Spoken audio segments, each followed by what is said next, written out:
Shalom Bapak Ibu dan Saudara yang dikasihi Tuhan, senang sekali kita bisa bertemu kembali dalam renungan tengah minggu GKJ Pagi.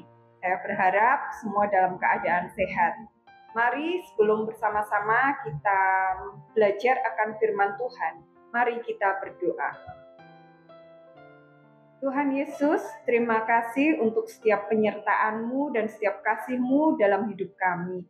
Dan terima kasih juga kami saat ini beroleh kesempatan untuk kembali belajar merenungkan akan firman-Mu. Kiranya Tuhan memberkati kami semua, sehingga kami dapat mengerti dengan baik akan firman-Mu. Di dalam nama Tuhan Yesus kami telah berdoa. Amin. Bapak, Ibu, dan Saudara yang dikasihi Tuhan, renungan kita pada saat ini diberi judul Bangun dan Berdoalah. Dan firman Tuhan yang menjadi landasan renungan kita pada saat ini diambilkan dari Lukas pasal 22 ayat 39 sampai 46. Lukas pasal 22 ayat 39 sampai 46. Di Taman Getsemani. Lalu pergilah Yesus keluar kota, dan sebagaimana biasa ia menuju Bukit Zaitun. Murid-muridnya juga mengikuti dia. Setelah tiba di tempat itu, ia berkata kepada mereka, "Berdoalah supaya kamu jangan jatuh ke dalam pencobaan." Kemudian ia menjauhkan diri dari mereka kira-kira seperlempar batu jaraknya. Lalu ia berlutut dan berdoa katanya, "Ya Bapakku, jikalau Engkau mau, ambillah cawan ini daripadaku. Tetapi bukanlah kehendakku, melainkan kehendak-Mu lah yang terjadi." Maka seorang malaikat dari langit menampakkan diri kepadanya untuk memberi kekuatan kepadanya. Ia sangat ketakutan dan makin bersungguh-sungguh berdoa. Peluhnya menjadi seperti titik-titik darah yang bertetesan ke tanah. Lalu ia bangkit dari doanya dan kembali kepada murid-muridnya. Tetapi ia mendapati mereka sedang tidur karena duka cita. Katanya kepada mereka, "Mengapa kamu tidur? Bangunlah dan berdoalah, supaya kamu jangan jatuh ke dalam pencobaan." Demikian firman Tuhan. Yang berbahagia ialah setiap kita yang mendengarkan firman Tuhan dan melakukannya dalam kehidupan sehari-hari. Haleluya, amin.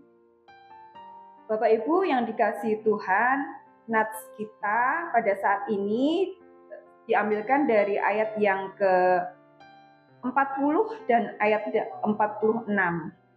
Saya bacakan kembali ayat 40.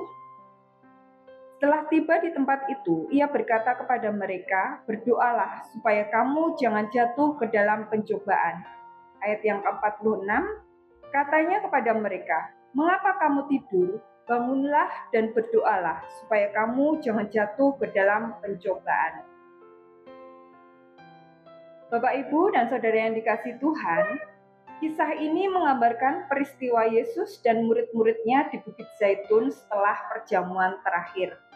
Ketika Yesus memperingatkan murid-muridnya tentang pencobaan dan menunjukkan kekhawatirannya yang tulus akan penderitaan yang akan datang, di mana Yesus berdoa memohon kekuatan Bapa untuk menghadapi penderitaan penyaliban sambil menyerahkan kehendaknya sepenuhnya kepada kehendak Allah.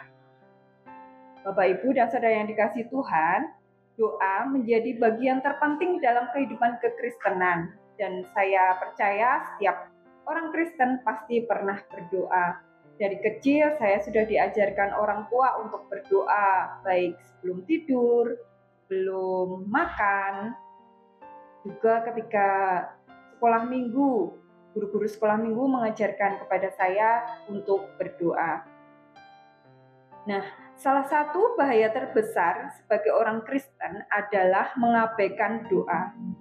Kita kadang-kadang merasa nyaman, merasa enak ketika segala sesuatunya berjalan dengan baik, berjalan dengan lancar dalam hidup kita, sehingga doa hampir tidak terpikirkan.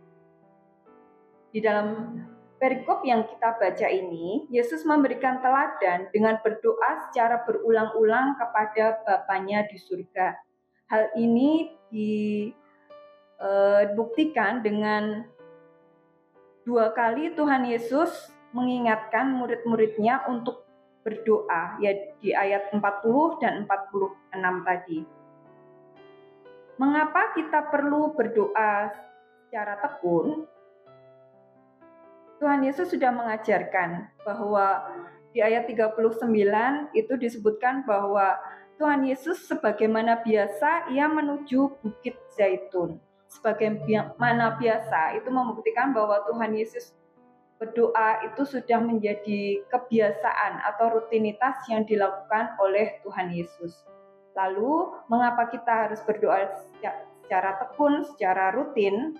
Di sini setidaknya ada dua hal yang ingin saya sampaikan. Yang pertama, Yesus mengingatkan para murid untuk berdoa supaya tidak jatuh ke dalam pencobaan. Menunjukkan bahwa doa adalah kekuatan untuk bertahan dalam godaan. Kita diajak untuk meneladani Yesus dalam berdoa, terutama saat menghadapi godaan dan penderitaan. Bapak, Ibu, dan Saudara yang dikasihi Tuhan, ketika kita menghadapi penderitaan, menghadapi malapetaka, juga duka cita, kita akan berdoa secara kencang kepada Tuhan, bahkan bisa disertai dengan puasa, itu menjadikan kita semakin kuat. Tetapi sebaliknya ketika kita dihadapkan dengan banyak kesenangan, banyak kenyamanan di dalam hidup kita, justru itu akan membuat kita menjadi seringkali jatuh ke dalam pencobaan. Nah, Bapak Ibu, kita diingatkan ketika kita menghadapi pencobaan dan berbagai kesenangan dalam hidup kita untuk tetap berdoa agar kita tidak jatuh ke dalam pencobaan. Dan mengapa kita perlu berdoa secara tekun? Yang kedua adalah doa adalah elemen terpenting yang menopang hidup kita. Ketika saya membaca perikop ini, kisah ini, saya teringat dengan cerita tentang anak saya. Jadi anak saya itu mempunyai kebiasaan ketika akan berangkat sekolah dan di hari itu dia akan menghadapi ujian atau tes, pasti dia akan berdoa. Nah, suatu hari kami sudah siap akan berangkat ke sekolah dengan memakai motor, sudah dengan perlengkapan dengan memakai helm, jaket, dan sudah siap untuk berangkat. Tapi kemudian anak saya ini bilang kepada saya, "Bu, saya lupa untuk berdoa, saya belum berdoa." Terus saya menjawab, "Ya sudah, berdoa saja dalam hati sambil kita jalan." Terus kemudian anak saya menjawab, "Enggak, tidak mau, saya maunya berdoa, masuk kembali ke rumah dan ke kamar, kemudian dia berdoa kepada Tuhan." Nah, Bapak, Ibu, dan Saudara yang dikasihi Tuhan, awalnya saya pikir ini hal yang agak ribet ya, berdoa kan bisa di mana saja, ketika di atas motor pun sambil jalan, terus kemudian dia menaikkan doa. Tapi dari sini saya belajar, yang pertama adalah bahwa dia itu dengan berdoa itu mendapatkan kekuatan dan keberanian untuk menghadapi tantangan, menghadapi setiap apapun, soal yang apapun yang akan dia kerjakan nanti.